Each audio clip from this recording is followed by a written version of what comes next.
चलो शुरू करते हैं एक अनोखी कहानी।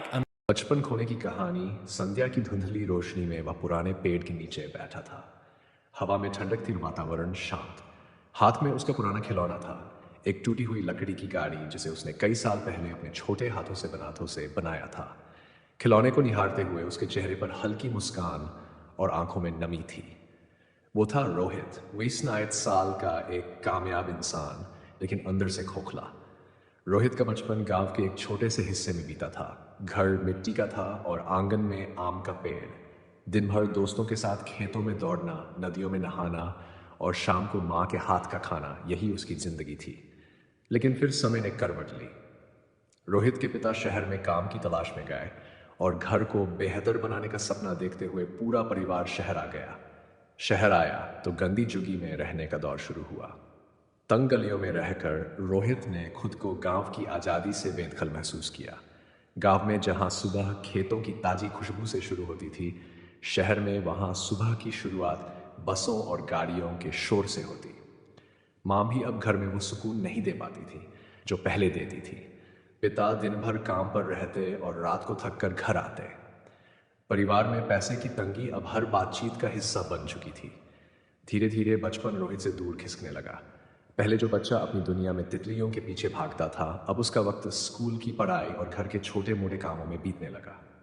रोहित, तुम बर्तन धो लिए?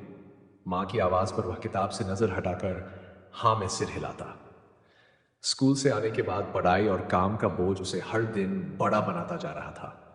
एक दिन जब रोहित ने अपने पिता से सवाल किया, पापा हम वापस गांव कब चलेंगे? पिता की आंखों में पीड़ा साफ झलक रही थी। उन्होंने मुस्कुराते हुए कहा, गांव में सपने छोटे होते हैं बेटे, यहां बड़े हो सकते हैं। लेकिन रोहित का सवाल अधूरा ही रह गया। शहर की बेरहमी ने उसका बचपन निगल लिया। अब उसका वक्त मैदानों में दौड़ने की जगह ट्यूशन और होमवर्क में बीतता। दोस्तों के साथ पतंग उड़ाने का सपना बस एक याद बनकर रह गया। फिर जिम्मेदारियों का दौर शुरू हुआ। पहले नौकरी की दौड़, फिर अपने परिवार के लिए एक अच्छी जिंदगी बनाने का संघर्ष। रोहित सफल तो हो गया, लेकिन उसने अपने साथ अपना बचपन खो दिया।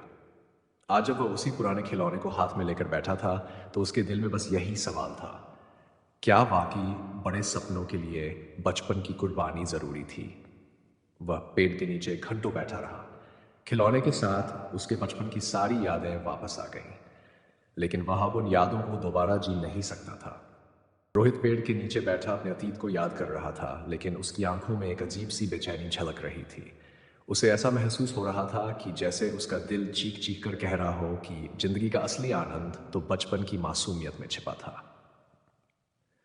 उसी समय पास ही खेलते बच्चों का एक झुंड नजर आया। वे हंसी मजाक करते, मिट्टी में खेलते और पतंग लुटाने के खेल में मगन थे। बच्चों की वो मस्ती देखकर रोहित के चेहरे पर हल्की मुस्कान आई, लेकिन उसकी आंखों से आंसू भी टपक पड़े। उसे अपना बचपन याद आ गया। तभी पास से एक बच्चा रोते हुए उसकी ओर दौड़ता हुआ आया। उसकी पतंग पेड़ में उलझ गई थी। रोहित ने उसे चुप कराया और अपनी कुर्सी से उठकर पतंग को पेड़ से निकालने में मदद की। बच्चे ने पतंग पाकर खुशी से झूमते हुए कहा, भैया आप बहुत अच्छे हो। इस छोटी सी बात ने रोहित को भीतर तक झकझोर दिया। उस पल उसे एहसास हुआ कि शायद वह खुद का बचपन तो नहीं लौटा सकता, लेकिन दूसरों के बचपन को बना सकता है। मैंने जो खोया, वो इन बच्चों को क्यों खोने दूं? यह ख्याल उसे अपनी जिंदगी की एक नई दिशा देने वाला था। अगले दिन से रोहित ने अपना अधिकतर समय उन बच्चों के साथ बिताना शुरू कर दिया। वह आसपास के गरीब बच्चों को किताबें, खिलौने और पतंग खरीद कर देने लगा। उन बच्चों के साथ वह खुद को फिर से जीवंत महसूस करने लगा। एक दिन उसने अपने गांव जाने का फैसला लिया। गांव लौटकर उसने अपने पुराने घर को फिर से बनवाया। वहां के बच्चों के लिए एक छोटी सी लाइब्रेरी और खेल का मैदान तैयार करवाया। यह सब करते हुए उसे एक सुकून का एहसास हुआ, जैसे वह अपनी खोई हुई जड़ें वापस पा रहा हो। गांव के बुजुर्गों ने उससे कहा, रोहित, तुमने न केवल अपना बचपन यहां फिर से जी लिया, बल्कि इस गांव के बच्चों को भी वो खुशियां दे दी जो शायद तुमने खो दी थी। अब रोहित हर शाम बच्चों के साथ बैठता, उन्हें कहानियां सुनाता और उनके साथ खेलता। धीरे धीरे वह अपने दर्द और अतीत के खालीपन को भूलने लगा। उसकी जिंदगी ने भले ही बचपन की खुशियों को उससे छीन लिया था, लेकिन वह खुद उन खुशियों का माध्यम बन गया।